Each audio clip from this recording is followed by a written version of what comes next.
ایسی عزت آپ نے پائی کہ بس۔ بسم اللہ الرحمن الرحیم۔ تمام تعریفیں پروردگار کے لیے، درود و سلام محمد و آل محمد کے لیے۔ ناظرین، میں آپ کا میزبان سید ظہیر نقوی، قائم T V Canada Karachi studios سے آپ کی خدمت میں حاضر۔ ناظرین، ہم گفتگو کر رہے ہیں رسالت مآب صلی اللہ علیہ وسلم کی سوانح حیات پر، ان کے مختلف ذات کے پہلوؤں پر، اور ہمارے ساتھ موجود ہیں جناب مولانا احسن رضا نقوی صاحب۔ ہم ابھی تک جو گفتگو کر چکے ہیں وہ رسالت سے پہلے کا دور اور مکی زندگی کا دور، رسالت کے بعد کا دور جو ہے اس پہ ہم کچھ گفتگو کر چکے ہیں۔ اب ہم ذکر کریں گے، گفتگو کریں گے آگے، اس بات کو آگے بڑھاتے ہیں۔ رسول اللہ کی جو مدنی زندگی ہے، قبلہ مدنی زندگی کے بارے میں کچھ آپ فرمائیے گا۔ ایک قرآن کا ایک جو میسج کا جو سلسلہ تھا، جو جس میں سے 114 صورتوں میں سے 87 صورتیں مکے میں نازل ہو چکی، بہت بڑا جو ہے پروجیکٹ ورک آؤٹ ہو چکا۔ اب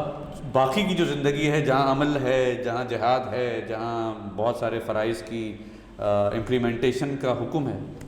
اس کی اوپر زندگی کے اوپر ذرا آپ کچھ روشنی ڈالیں۔ بسم اللہ الرحمن الرحیم۔ السلام علیکم ورحمۃ اللہ۔ تمام ناظرین کی خدمت میں، آپ کی خدمت میں،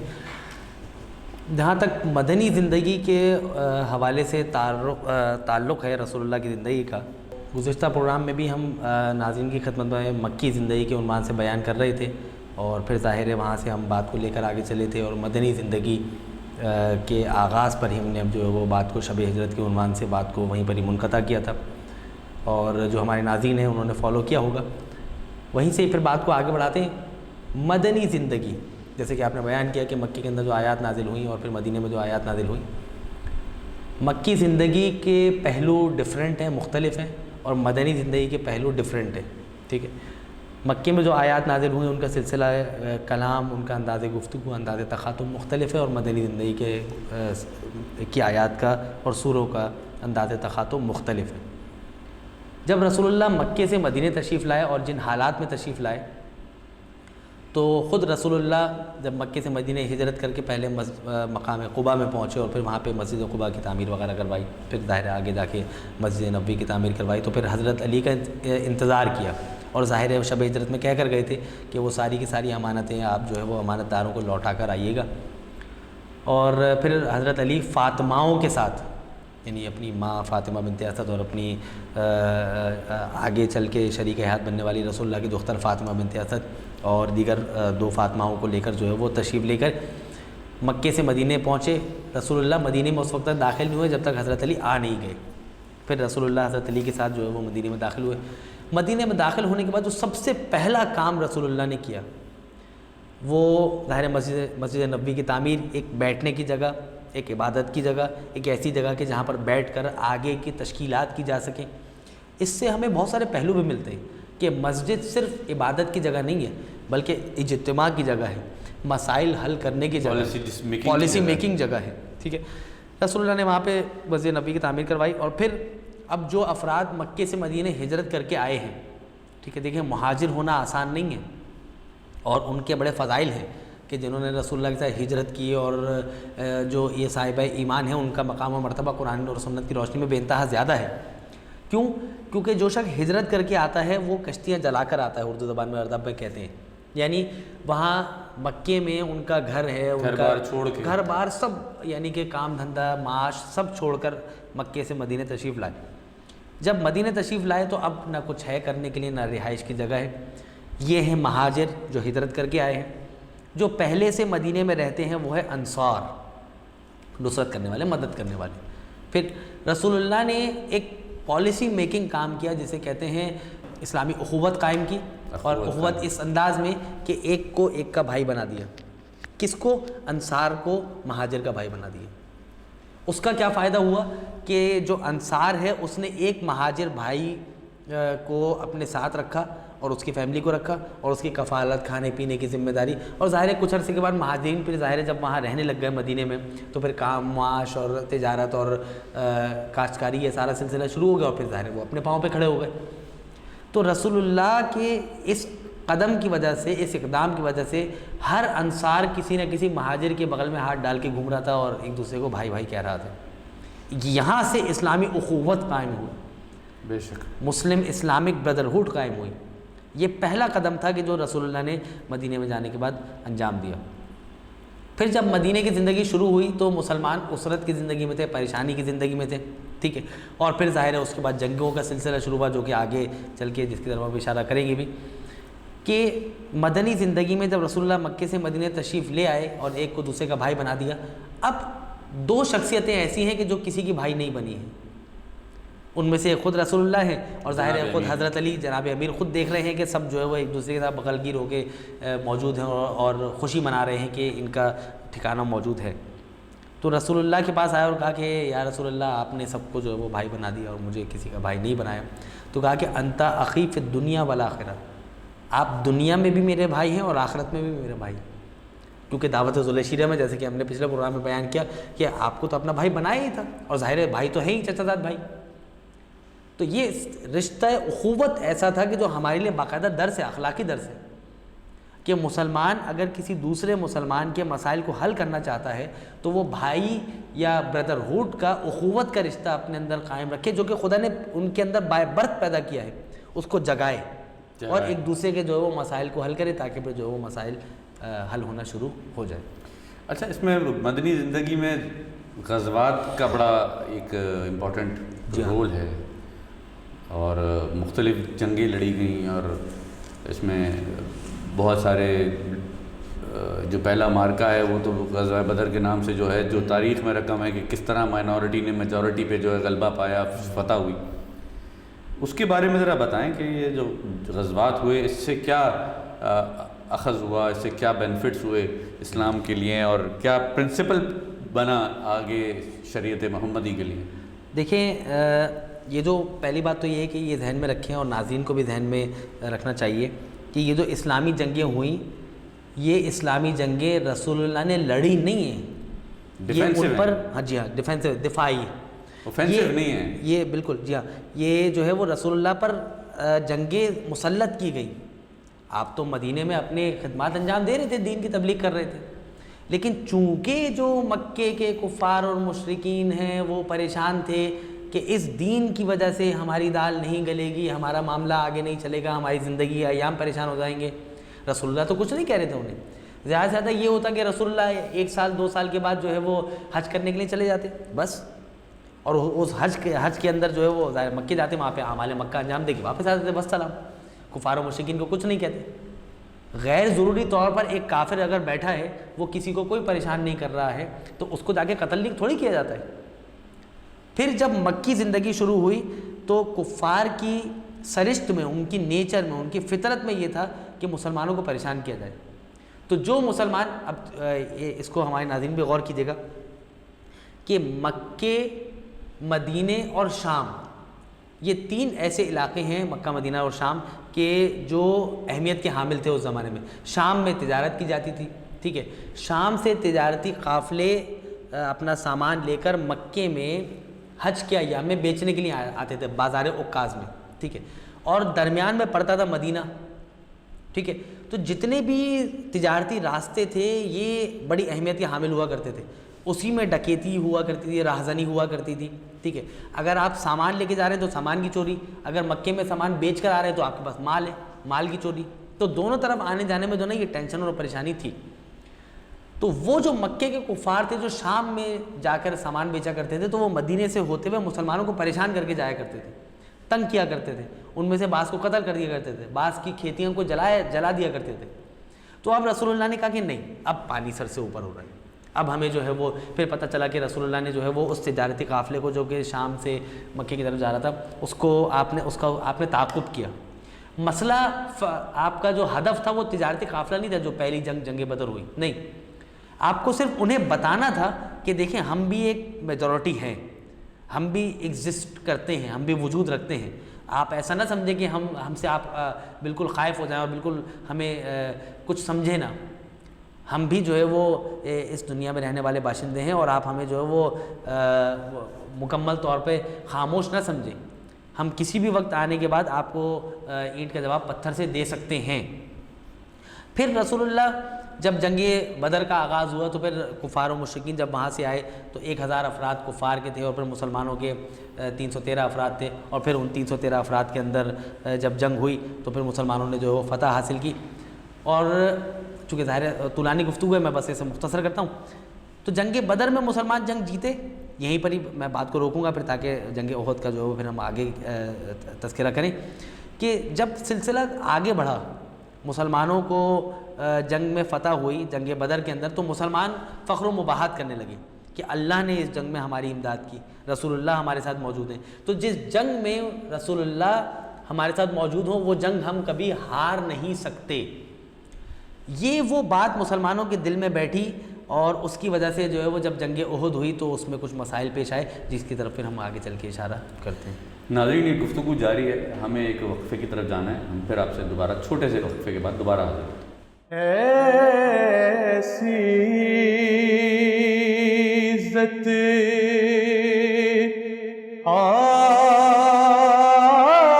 آپ نے پائی کہ بس ایسی عزت آپ نے پائی کہ بس۔ جی ناظرین ویلکم بیک۔ گفتگو ہو رہی تھی ہماری مدنی زندگی میں بالخصوص مختلف جہاد کے اوپر، ابھی ہم غزوہ بدر پہ ہم ڈسکشن کر رہے تھے، اب آگے چلتے ہیں۔ قبلہ یہ بتائے گا کہ جو آگے مزید جنگیں ہوئیں اس میں جنگ احد ایک بڑی ذکر اور اہمیت رکھتی ہے، جس میں کفار کے ساتھ مسلمانوں نے شاید انڈر اسٹیمیٹ کیا اور ان کے ساتھ جو ہے معاملات خراب ہوئے، تو اس پہ ذرا روشنی ڈالیں کہ کیا ہوا اور کس طرح پھر وہ ذوالفقار عطا ہوئی اور کیا سلسلہ رہا، اس پہ ذرا روشنی ڈالیے۔ دیکھیے یہ باقاعدہ خود ایک الگ سے چیپٹر ہے، لیکن چونکہ مدنی زندگی کو جلد از جلد ہمیں آپ کے سوال کے مطابق کور کرنا ہے، مختصراً یہ کہ جنگ بدر کی فتح کے بعد جو ہم بریک سے پہلے بات کر رہے تھے، مسلمان یہ فخر کرنے لگے کہ رسول اللہ ہمارے ساتھ موجود ہیں تو ہم کسی جنگ میں شکست نہیں کھا سکتے۔ تو اب پھر جو احد کے جو مقتولین تھے کفار و مشرکین کے، وہ اگلے سال بدلہ لینے کے لیے جنگ احد لڑنے کے لیے آئے ابو سفیان کی قیادت میں۔ جب وہ پہنچے تو رسول اللہ پھر ظاہر مدینے سے باہر تشریف لے جا رہے ہیں، 1000 افراد رسول اللہ کے ساتھ موجود ہیں اور کفار کی تعداد اس مرتبہ 3000 ہے۔ یہاں یہ ہوا کہ کچھ ایسے افراد کہ جنہیں بعد میں منافقین کہا گیا، جن کے اندر نفاق موجود تھا، جو عبداللہ بن ابی کی سرکردگی میں موجود تھے، 300 افراد مسلمانوں کے لشکر سے نکل گئے اور مسلمانوں کے ساتھ اب رہ گئے 700۔ یہ 700 افراد وہ تھے کہ جنہوں نے بعد میں جنگ لڑی، اور پھر ظاہر ہے جب افراد کی تعداد کم ہو اور اس میں سے مزید ایک حصہ نکل جائے تو پھر تو مشکلات پیش آ سکتی ہیں۔ مسلمانوں نے جنگ احد میں شرکت کی اور مسلمان اس جنگ میں ابتدائی طور پہ شکست کھا گئے۔ کیونکہ جو رسول اللہ نے پلان بنا کے دیا تھا اس پلان سے مسلمان ہٹ گئے۔ عبداللہ بن جبیر کو رسول اللہ نے درہ عینین پر ایک پہاڑی پر جو ہے وہ فروکش کیا اور کھڑا کیا کہ آپ یہاں سے 50 افراد ہلیے گا نہیں، اور چاہے مسلمان جنگ جیت جائیں یا ہار جائیں۔ تو پھر اس کے بعد رسول اللہ کے حکم سے حکم عدولی ہوئی اور کچھ افراد وہاں سے ہٹ گئے، اور پھر خالد بن ولید جو اس وقت کفار کی طرف سے جنگ میں مصروف عمل، پھر وہ آنے کے بعد مسلمانوں کو قتل کیا، عبداللہ بن جبیر اور ان کے افراد کو، اور پھر پیچھے سے مسلمانوں پر حملہ کر کے وہ جنگ جو مسلمان تقریباً جیت ہی چکے تھے، پیچھے سے حملہ ہونے کی وجہ سے مسلمان اس جنگ میں شکست کھائے۔ ابلیس کا بھی اس میں بڑا کردار ہے۔ بالکل، اس میں جناب حمزہ کی شرکت تھی، جناب حمزہ کی شہادت تھی۔ یہ وہ افراد تھے کہ جنہوں نے حضرت ابو دجانہ جو رسول اللہ کے ساتھ اس مشکل وقت میں ساتھ کھڑے رہے۔ بہت سے افراد جو ہے وہ رسول اللہ کو چھوڑ کر بھی چلے گئے۔ یہاں اس بات کا تذکرہ کرنا ضروری ہے کہ مسلمان اس جنگ کو ہار گئے تھے، پھر جنگ جیتی کیسے؟ جیسے کہ آپ نے ذوالفقار کا تذکرہ کیا، تو پھر یہ حضرت علی تھے کہ جو رسول اللہ کی حفاظت پر مامور تھے اور پھر جنگ لڑ رہے تھے، اور پھر خدا بند متعال کی طرف سے لا فتح الا علی لا سیف الا ذوالفقار کی صدائے بلند ہوئی اور پھر تلوار بھی جو ہے وہ وہاں سے عطا ہوئی۔ یہ جنگ احد، پھر اس کے بعد جنگ خندق جو مسلمانوں پر مسلط کی گئی، جسے جنگ احزاب کہتے ہیں، یعنی مختلف گروہ مل کر یہود اور مشرکین اور بت پرست کے تمام گروہ مل کر اور مسلمانوں کے ساتھ معاہدے میں جو یہودی قبائل تھے وہ مل کر جو ہے وہ پھر مسلمانوں کے خلاف نبرد آزما ہوئے، اس میں پھر حضرت علی کو جو ہے وہ ایک سند اور ملی، ضربت علی یوم الخندق افضل من عبادت الثقلین، اور پھر یہ بھی جنگ وہ تھی کہ جس میں حضرت علی نے داد شجاعت جو ہے وہ حاصل کیا، کل کفر کے بدلے کل ایمان کا لقب، بالکل، اور برز الایمان کلہ الی الکفر کلہ، یہ بھی سند ملی، اور پھر ظاہر عامر ابن عبدود یا عبدود جو بھی آپ اس کو پڑھتے ہیں اردو میں، وہ اس کو آپ نے قتل کیا۔ پھر آگے چلنے کے بعد اگلے سال 6 ہجری کے اندر مسلمانوں نے صلح حدیبیہ کا واقعہ پیش آیا، اور مسلمان جو ہے وہ مدینے سے مکے کی جانب عمرہ ادا کرنے کے لیے، حج کے مراسم انجام دینے کے لیے وہاں تشریف لے گئے۔ تو پھر کفار و مشرکین نے وہاں اپنا کفر اور شرک دکھایا، اور پھر مسلمانوں کو اعمال مکہ انجام دینے سے باز رکھا، اور پھر وہاں پہ صلح ہوئی، اور اس صلح کو جو ہے وہ فتح مبین کہا گیا، ٹھیک ہے۔ اور پھر مسلمان اس سال واپس آ گئے وہیں قربانی کر کے حدیبیہ کے مقام پر۔ پھر اگلے سال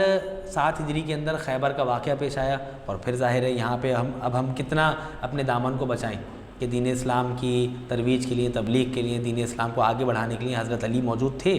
رسول اللہ کی ہدایات پر، اور پھر یہودیوں کے ساتھ جو قلعے خیبر کے اندر موجود تھے ان کو فتح کیا گیا، کیونکہ یہ وہ قلعے تھے کہ جو مدینے سے نکالے گئے تھے، یہ وہ یہودی تھے کہ جو مدینے سے پہلے نکالے گئے تھے، اور اپنی حرکتوں کی وجہ سے، اپنی کار پردازیوں کی وجہ سے ان کو جب مدینے سے برخاست کیا گیا، نکالا گیا، خروج کروایا گیا، بھگایا گیا، تو اس کے بعد یہ ان قلعوں میں جا کر جاگزین ہو گئے تھے، اور ان قلعوں میں جا کر جو ہے وہ یہ رہنا شروع کر دیا تھا، اور پھر مسلمانوں کے لیے یہ خطرہ تھے، تو پھر مسلمانوں نے جو ہے وہ ان کے ساتھ یہ خیبر کی جنگ میں نبرد آزما ہوئے، اور پھر ظاہر خیبر میں بھی کوئی عام افراد نہیں تھے، مرحب و انتر یہ سب افراد تھے، حارث، پھر ان کو بھی حضرت علی نے جو ہے وہ تہی تیغ کیا اور ختم کیا، اور باب خیبر کو اکھاڑا، اور پھر ظاہر ہے یہاں بھی آپ کو سند ملی۔ پھر جب بات آگے بڑھی تو یہ وہ جنگیں ہیں کہ جو اسلامی جنگیں مدینے کی زندگی، مدنی زندگی میں شامل تھیں۔ پھر اس کے بعد رسول اللہ نے عمرہ قضا ادا کیا، اور جو پچھلے سال رہ گیا تھا، پھر اس کے بعد 8 ہجری کے اندر فتح مکہ ہوئی، مکے کو فتح کیا، اور مسلمان فاتحانہ انداز میں مکے میں داخل ہوئے، اور کفار و مشرکین کو بتا دیا کہ ہم ابھی موجود ہیں، اور جب لبیک اللہم لبیک کی صدائیں بلند ہوئی تو پھر اس وقت وہ پریشان ہوئے، اور پھر رسول اللہ نے ان کفار و مشرکین کو جب مکے کو فتح کر لیا تو پھر کہا کہ انتم الطلقاء، تم آزاد کردہ ہو، تم کو ہم نے معاف کر دیا، تم کو ہم نے چھوڑ دیا، یعنی وہ افراد وہ کہ جنہوں نے جناب حمزہ کا کلیجہ چبایا، ان افراد کو بھی رسول اللہ نے معاف کر دیا، سوائے چند افراد کے جن کے بارے میں علیحدہ سے حکم نازل ہوا تھا۔ پھر اس کے بعد 9 ہجری میں تبوک، اور پھر سریہ موتا جس میں رسول اللہ نے شرکت نہیں کی، ظاہر جناب جعفر الطیار، حضرت جعفر بن ابو طالب کو جعفر الطیار کا لقب ملا۔ پھر غزوہ تبوک کہ جو رومیوں کے ساتھ لڑی گئی 9 ہجری کے اندر، اور پھر ظاہر 10 ہجری کہ جس کے اندر رسول اللہ نے اپنا پہلا اور آخری حج انجام دیا، اور پھر 11 ہجری میں رسول اللہ کی وفات، اور پھر ظاہر رسول اللہ جاتے جاتے جہاں پہ ہم نے گفتگو پچھلے پروگرام میں شروع کی تھی ذوالعشیرہ میں، کہ جس میں رسول اللہ نے کہا تھا کہ میں کون ہے کہ جو اس سلسلے میں کار رسالت میں میری مدد کرے گا، تو پھر کوئی کھڑا نہیں ہوا، حضرت علی نے کہا کہ انا ناصرک یا رسول اللہ، تو یا رسول اللہ آپ کے مددگار ہیں حضرت علی، تو جواب میں آپ رسول اللہ ہوتے ہوئے حضرت علی کو کیا دیں گے؟ تو رسول اللہ جواب میں یہی کہیں گے کہ میں جب تک اس دنیا سے اس وقت تک رخصت نہیں ہوں گا جب تک غدیر کے میدان میں آخری حج سے واپسی پہ حضرت علی کی ولایت کا اعلان نہ کروا دوں اور یہ نہ کہہ دوں کہ من کنت مولا فہذا علی مولا، تو میں جواب میں مسلمانوں کو یہ بتا کر جاؤں گا کہ جس نے میری مدد کی تو اس کا اعلان ولایت میرے وصال کے فوراً بعد سے شروع ہو جائے گا، اور اس کی خلافت میرے بعد سے بلا فصل شروع ہو جائے گی۔ بے شک۔ تو یہ وہ واقعات ہیں مدنی زندگی کے کہ جن کی طرف ہم دیکھیں، پڑھیں، ان کا مطالعہ کریں وسیع انداز میں، تاکہ پھر ان سے سیکھیں۔ اس میں بڑا ایک خوبصورت پہلو ناظرین ایک یہ بھی ہے کہ چونکہ خطاب ہی رسول اللہ کا رحمت للعالمین ہے، اتنے غزوات ہوئے، اتنی جنگیں ہوئیں، اتنے سب کچھ ہوا، ظلم ہوا، سب کچھ ہوا، لیکن رسول اللہ کے ہاتھ میں تلوار کبھی کسی مشرک اور کافر کے لیے بھی ان کے نہیں اٹھی۔ ان کا عصا اٹھا تو بت گرانے کے لیے، بت توڑنے کے لیے اٹھا، کبھی کسی انسان کے لیے کوئی چھڑی، کوئی تلوار کبھی نہ اٹھا، کیونکہ رحمت للعالمین تھے۔ اس تلوار کے لیے ان کا نفس موجود تھا، امیر المومنین علی ابن ابی طالب ان کے ساتھ تھے جو تلوار کا کام ان کا وہ انجام دے رہے تھے۔ تو یہ بھی ایک خوبصورت پہلو ہے رسالت مآب کا کہ اور رسول اللہ نے کہاں کہاں مشرکوں کو اور دعوت دینے کے لیے کس کس طرح نہیں بنایا. لوگوں نے کہا کہ چاند کو ٹکڑے کر کے دکھائیں تو ہم مانیں گے, تو انہوں نے انگلی کے اشارے سے چاند کو ٹکڑے کر دیا. درخت کو کہا کہ اگر یہ ہمارے پاس آ جائے تو ہم اس پہ ایمان لے آئیں گے, تو وہ رسول اللہ نے کر کے دکھایا. کیا کچھ رسول اللہ نے نہ کیا, اور پھر بھی جو ہے مشرقین فتح مکہ میں بھی آ کے جو ہے شرمندگی بظاہر انہوں نے ظاہر کی, لیکن بہرحال رسول اللہ کا کردار تھا یہ جو صورتحال پوری اس طرح رہی, اور اسلام آخری حج میں 1,24,000 اصحاب کے ساتھ انہوں نے جو ہے حج ادا فرمایا. یہ گفتگو ہماری جاری ہے, تنگی وقت پیش نظر ہے.